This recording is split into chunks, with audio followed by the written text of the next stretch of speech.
یہ پہلے مقابلے ہوتے تھے کلائی پکڑنے کی، بازو پکڑنے کا مقابلہ ہوتا تھا، مائی نے بازو میں چھوٹا.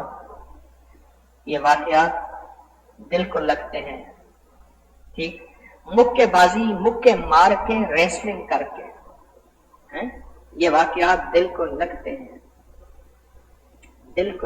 اما نے کہا جا کے فلاں خالہ کے گھر، ماسی کے گھر یہ چیز دیا. میں گیا تو ان کے گھر ٹی وی لگا ہوا تھا اور نیا ٹی وی آیا تھا، تو وہ ریسلنگ ہو رہی تھی. تو اس ماسی کا نام تھا ماسی ایدو.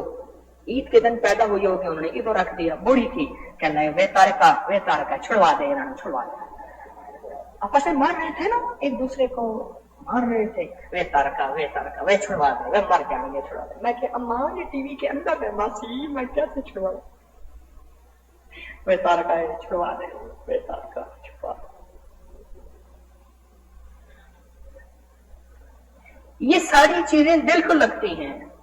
اگر یہ دل کو کیوں لگتی؟ کیوں؟ وہ رواج میں ہے، اتنا پڑھنا رواج میں نہیں ہے. یاد رکھیے. جس بیٹی کے بارے میں کہتے ہیں نا کہ حضرت دعا فرمائیں، یہ بیٹی کی شادی ہو رہی ہے، میں اسے ایک نصیحت ضرور کرتا ہوں، سسرال میں جا کے زیادہ دیر مصلی میں نہ بیٹھنا، زیادہ دیر تلاوت نہ کرنا، اگر ذکر نہ کرنا تو ہونٹ نہ ہلیں، کیونکہ میرے پاس اس پہ طلاقیں بھی ہوتی ہوئی ہیں، اس پہ جھگڑے بھی ہوئے ہیں، اس پہ گھروں میں. کیوں؟ اتنی دیر مصلی پہ بیٹھی ہمارے اوپر جادو کر رہی ہے، اتنی دیر تسبیح قرآن پڑھ رہی ہے، کچھ عمل کر رہی ہے، سارا دن اس کے ہونٹ ہلتے ہیں، دیکھو ہمارا فلاں نقصان ہو گیا، اس کی وجہ سے ہوا. کیوں؟ ڈریسنگ میں گھنٹوں، ڈریسنگ میں سنگھار کے لیے گھنٹوں کھڑا ہونا، کچن میں کھانے کے لیے گھنٹوں کھڑا ہونا، ساری چیزوں میں گھنٹوں. یہ رواج میں ہے. اور کون سی چیز رواج میں نہیں؟ مصلی پہ اور تسبیح پہ گھنٹوں بیٹھنا رواج میں نہیں.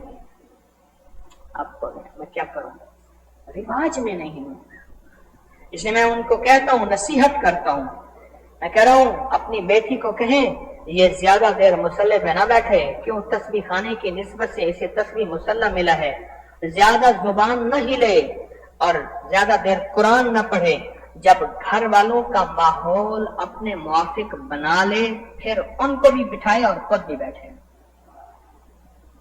میری بات سمجھ رہے ہیں؟ گھر والوں کا ماحول موافق بنا لے پھر بیٹھے. اتنا کھانا سمجھ آتا ہے. وزن اٹھانے والے اتنے لوگ، اتنی کہانیاں کہ اتنا وزن اٹھاتے ہیں، یہ سمجھ آتا ہے. پکڑائی، پکڑ، ریس اور بھاگنے والے اتنی سپیڈ سے سمجھ آتے ہیں، اتنے عمل والے سمجھ کیوں نہیں آتے؟ رواج سے یہ بات چلی گئی ہے، رواج سے چلی گئی کہ اتنا ذکر بھی ہو سکتا ہے، اتنی تسبیح بھی ہو سکتی ہے، اتنا اللہ کا نام بھی لیا جا سکتا ہے، اور اتنا کلمہ بھی پڑھا جا سکتا ہے، اور کروڑوں ذکر کیا جا سکتا ہے، اور سورت کوثر 7 کروڑ پڑھی جا سکتی ہے. رواج میں نہیں ہے. ایک اور دوسرا، اپنے دل کو ہدیہ نہیں کیا، اپنے من کو ہدیہ نہیں کیا، اپنی زبان کو ہدیہ نہیں کیا. اعمال کا اور مال کا جب ہدیہ کریں گے پھر یہ دل کھلے گا اور یہ دل بولے گا، کھلے گا اور بولے گا خود بخود. اور ایک پل میں دل خود اتنا ذکر کرے گا، اتنا ذکر کرے گا. ایک صاحب مجھ سے کہنے لگے میرا دل جاری ہے، کسی کو علم نہیں، قلب جاری ہے، ایک دھڑکن میں میرا دل 10,000 دفعہ کلمہ پڑتا ہے. کس کو سمجھ آئے گی؟ ہاں، یہ سمجھ آ جائے گی کہ روشنی کی رفتار 1,86,000 میل فی سیکنڈ ہے. ہاں، یہ نیوٹن کا قانون ہے، یہ آئنسٹائن کا ہے، یہ فلاں انگریز کا ہے، یہ فلاں سائنس کا ہے. یہ سمجھ آئے گی کیونکہ یہ بول رواج میں، یہ پڑھنا رواج میں، یہ سننا رواج میں، اس کتاب کو دیکھنا رواج میں، اس کے لیے سکول کے سلیبس پڑھنا، پیسے دینا رواج میں. اور ایک دل کی دھڑکن پہ 10,000 دفعہ کلمہ پڑھا جائے، کیسے سمجھ آئے گا؟ میں اپنی باتیں نہیں بتا رہا، میں لوگوں کی باتیں بتا رہا ہوں. اللہ مجھے اور آپ کو یہ کیفیت نصیب کر دے، یہ کیفیت نصیب کر دے، قسمت والے کو مل جائے۔ اس کے لیے اپنے دل کو ٹارگٹ بنائیں، دل زندہ تو نہ مر جانا، کہ زندگی تعبیر ہے تیرے جینے سے۔ آج مجھے ٹیلی فون کا پروگرام چلتا ہے ٹی وی کا، اس میں ایک صاحب نے عجیب بات بتائی، آسٹریلیا سے کال تھی، تو میں ان سے پتہ نہیں میرے خیال میں 15 منٹ بات کرتا رہا، اور میں نے کہا میرا دل نہیں چاہتا آپ سے بات ختم کرنے کو، ٹائم ختم ہو گیا اور دعا کا وقت ہو گیا، میں ان سے بات کرتا رہا۔ کہنے لگے کہ جو یہ بیٹری والا عمل ہے، بیٹری والا عمل میں 21 دفعہ صبح شام پڑھتا ہوں، اور میں اتنا نیک ہو گیا ہوں، اتنی مجھے عبادت ملی ہے، اور اتنا میں گناہوں سے بچا ہوں، اور اتنا نیک ہو گیا ہوں۔ گمان سے بالا تر آسٹریلیا کا بندہ مجھے بتا رہا ہے کہ صرف 21 بار صبح اور 21 بار شام میں بیٹی کا عمل کرتا ہوں، اور بیٹی کیا ہے؟ اعوذ باللہ من الشیطان الرجیم، بسم اللہ الرحمن الرحیم، لا حول ولا قوت الا باللہ العلی العظیم۔ یہ ایک دفعہ بنا، اس طرح کہتا ہے میں 21 بار صبح شام پڑھتا ہوں۔ مجھے کہنے لگے کہ دعا کریں، یہ وظائف مجھے بتائے، میری زندگی میں میرے ساتھ چلیں۔ میں نے کہا میرا حصہ کمیشن رکھ۔ میں نے کہا پیروں کے بارے میں سنا ہے، خالی ہاتھ جاؤ گے تو خالی ہاتھ آؤ گے، بڑے ہاتھ جاؤ گے تو بڑے ہاتھ آؤ گے۔ ایک ہے مال کا ہدیہ، ایک ہے اعمال کا ہدیہ۔ مال کا ہدیہ رواج میں ہے، اعمال کا ہدیہ رواج میں نہیں ہے، نیکیوں کا ہدیہ۔ ایک بزرگ تھے یہاں، میاں شیر محمد صاحب رحمۃ اللہ علیہ، 1929 میں ان کا وصال ہے۔ دور سے ایک بندہ آ رہا تھا، اور اس بندے کو دیکھ کے کہنے لگے واہ واہ، آج تو بہت بڑا آدمی آ رہا ہے، میرے پاس بہت بڑا تحفہ لا رہا ہے، اور بہت بڑا گفٹ اور ہدیہ لا رہا ہے۔ ایک بندہ آ رہا ہے میرے پاس، لوگ آئے، لوگ ہٹ گئے، بھی بندہ آ رہا ہے، کوئی تحفہ لا رہا ہے۔ ایک سادہ سا آدمی آیا، آ کے محفل کے آخر میں بیٹھ گیا، انہوں نے اشارہ کیا آگے آ کے بیٹھو، اور پھر ایسے جھولی پھیلا دی، کہنے لگا ڈال دو۔ وہ چپ کر کے ایسے سر جھکا کے بیٹھ گیا، تو شیخ نے جھولی کو سمیٹ لیا، سمیٹ کے اور جھولی کو دل سے لگا لیا۔ اب یہ سارے دیکھ رہے ہیں کہ یہ کیا ہے؟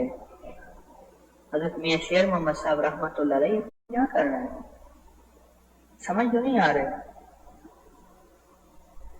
اور تھوڑی دیر بندہ بیٹھا، حضرت نے فرمایا بھائی اس کو لنگر کھانے لے جاؤ، پردیسی مسافر دور سے آئے، کھانا لنگر کھلاؤ، پھر آ کے بیٹھے، بھوکا ہے۔ اٹھ کے چلا گیا۔ حاضرین نے پوچھا کہ حضرت کیا تھا؟ فرمایا وہ اعمال کا بہت بڑا ہدیہ لے کے آیا تھا، لاکھوں درود، لاکھوں کلمہ، فلاں فلاں، بہت بڑا تحفہ لے کے آیا تھا۔ اس نے کہا تھا کہ اپنے مرشد کو جا کے یہ ہدیہ دوں گا، تو دور سے میں نے دیکھا، میں نے کہا بڑا مالدار آدمی آ رہا ہے، بڑا طاقتور ہدیہ لا رہا ہے، تو میں نے جھولی پھیلائی، اس نے ہدیہ دیا، میں نے ہدیہ سینے سے لگایا، تو مجھے خیال آیا کہ اتنا بڑا ہدیہ دیا تو اس کو کھانا بھی تو کھلانا چاہیے، لنگر میں جا کے پہلے کھانا کھائے۔ یہ ہدیوں کا رواج تھا بڑوں کے ہاں، یہ ہدیوں کا رواج تھا، اعمال کے ہدیوں کا رواج۔ مال کا ہدیہ بھی جائز ہے، دے سکتے ہیں، ہدیہ دینا سنت ہے میرے آقا کا، میں اس سے کہاں انکار کر سکتا ہوں۔ اور میں ہدیہ دینے سے محبت بڑھتی ہے، سلام کرنے سے محبت بڑھتی ہے، محفل میں جگہ بنانے سے، کسی کے لیے جگہ بنانے سے محبت بڑھتی ہے، بڑھتی ہے، بڑھتی ہے۔ یہ ہدیہ ہے، لازم ہے، لیکن جو رواج میں نہیں، میں اس کا تذکرہ لازم کر رہا ہوں۔ جو چیز رواج میں نہیں ہے تو اپنے آپ کو تو ہدیہ دیں اور دوسروں کو بھی ہدیہ دیں، کام بن جاتے ہیں۔ آپ چاہتے ہیں کہ کروڑوں درود، کروڑوں کلمہ، کروڑوں کوثر، کروڑوں اخلاص، کروڑوں کروڑوں کروڑوں چاہتے ہیں؟ کیا خیال ہے؟ اچھا پتہ نہیں، کیا پتہ ہمارے مرنے کے بعد دروازے بند ہو جائیں، ہمیں کوئی یاد ہی نہ کرے، ہمیں کوئی یاد ہی نہ کرے۔ اماں ابا کے مزار پہ جاتا ہوں تو وہاں سے واپسی پہ آتا ہوں تو پرانی پتلی اینٹ کی کچھ قبریں ہیں اینٹیں ہی گھل گئی ہیں، لال لال سرخی بنی ہوئی ہے، اینٹیں ہی گھل گئی ہیں. یہ پرانی اینٹیں جو شاہی قلعے پہ لگی ہیں، جنہیں نانک شاہی اینٹیں کہتے ہیں، اینٹیں ہی گھل گئی ہیں. قبر بتاتی ہے کسی رئیس اعظم کی قبر تھی، کسی مالدار کی قبر تھی، کسی بڑے کی قبر تھی، اور اس دور میں بڑے شان سے اس کو بنایا تھا. قبر بولتی ہے اینٹیں ہی گھل گئی، اینٹیں ہی ختم ہو گئی. ایک گورکن تھا، گورکن تو وہ روزانہ قبریں کھود کے رکھتا تھا. میتیں آئیں گے، بڑا قبرستان تھا بغداد کی، تو روزانہ قبریں کھود کے رکھتا تھا. اس نے قبریں کھودی تو ایک دم اسے غنودگی آئی، تو دیکھا تو دو گھوڑ سوار آئے ہیں. ایک کے ہاتھ میں کاغذ قلم ہے، ذرا غور سے سنیے گا، سونے والے بھی جاگنے والے بھی. ایک کے ہاتھ میں کاغذ قلم ہے، دوسرا پوچھ رہا اس قبر کے بارے میں. اس نے کہا یہ قبر جو ہے انگوٹھے سے انگلی تک، یعنی اتنی تنگ قبر ہے، انگوٹھے سے انگلی تک. اس نے کہا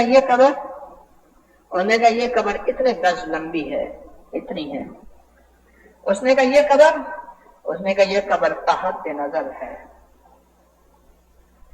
اب یہ گورکن کہنے لگا کہ حیران ہوا گورکن، اب دیکھیں کہ جو انگلی سے انگوٹھے کے درمیان والی قبر ہے، اس میں کون آتا ہے، اس پہ کون آتا ہے، اور وہ قبر جو چند گز چوڑی ہے، اس میں کون آتا ہے، اور وہ قبر جو تحت نظر ہے، اس میں کون آتا ہے. تھوڑی دیر ہوئی، ایک جنازہ آیا اور اسے چند لوگوں نے اٹھایا ہوا تھا. اس نے کہا یہ ایک مسجد کا مؤذن تھا، خدمت کرتا تھا مسجد کی، تو یہ اس کا جنازہ ہے. انہوں نے کہا یہ قبریں کھودی ہوئی ہیں، ان میں سے کوئی ایک قبر چن لیں. ایک بندہ کہنے لگا یہ قبر ٹھیک ہے، اور وہ قبر تھی جو گزوں بہت کشادہ تھے. انہوں نے اس میں دفن کر دیا. اب یہ سوچنے لگا کہ یہ قبر جو سب سے تنگ ہے، اس پہ کون آئے گا، جو سب سے تنگ ہے اس پہ کون آئے گا، اور جو تحت نظر ہے اس پہ کون آئے گا. تھوڑی دیر ہوئی، ایک جنازہ آیا، اسے 4-5 بندوں نے جنازے کو لیا ہوا تھا. اس نے کہا جی قبر، اس نے کہا جی یہ 3 قبریں تھیں، آج ایک تدفین ہو گئی ہے، 2 بچی، ان میں سے چن لیں. انہوں نے وہ قبر چنی جو تحت نظر تھی. پردیسی، ہاں، چڑھ چنا تو کر روشنائی تے ذکر کریں دے تارے ہو. لالا دے وچ پھرن نمانے، باغاں دے وچ پھرن نمانے تے لالا دے ونجارے ہو. شالا کوئی مسافر نہ تھیوے تے کاک جنا تھئی بھارے ہو. شالا کوئی مسافر نہ تھیوے تے کاک جنا تھئی بھارے ہو. تاڑی مار اڈانا باہو واسی آپے اڈن ہارے ہو. وہ اس کو اس قبر میں دفن کیا جو تحت نظر ہے. اب کہنے لگا کون بدقسمت آئے گا اس قبر میں جو انگوٹھے اور انگلی کے درمیان اتنی چوڑی ہے.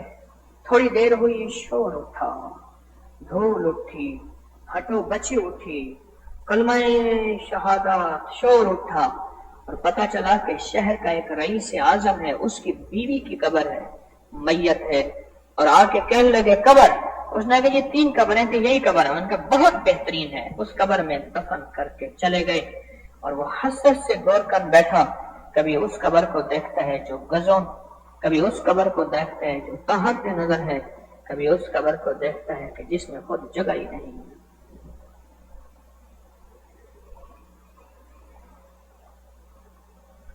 اپنے آپ کو کیوں بھولتے ہیں؟ اپنی روح کو منت کریں، مال اور اعمال کا ہدیہ دے کر. میری درخواست ہے اپنی روح کی منت کریں. آئندہ جمعرات کو نوچندی ہے،